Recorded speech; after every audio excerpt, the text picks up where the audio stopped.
pasiūlė pabandyti treneriu dirbti ir aš to laukiau tiesiog įsižiojęs kiekvieną dieną, kol tai įvyks. Tuose teniso kortuose mes buvom įsteigę net mokyklą, kur ateidavo mokytojai iš vidurinės mokyklos ir geriausiams sportininkams pamokas vesdavo teniso kortuose. Galiu pasakyti nuoširdžiai, kad tai tie 13 metų, kai dirbau vadovu, tai buvo patys neįdomiausi šiaip. Daugo.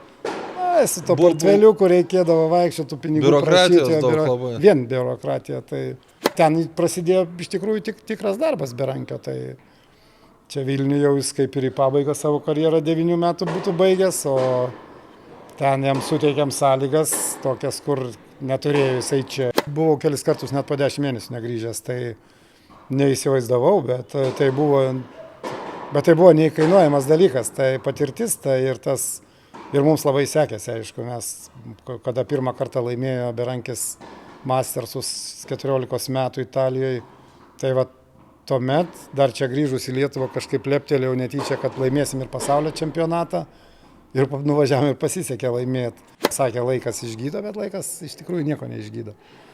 Jau tiek daug metų praėjo, bet tas labai gaila, aišku, taip. Ir su Richardu jisai mane ir paskatino iš tikrųjų su Richardu Berankiu tęs darbą ir taip tiesiog pasakė, sako, iš jo tikrai padaryti galima, sako, stenkis ir iš 100 bus pirmas, sako jisai, kuris pateks. Tai taip ir pavyko padaryti.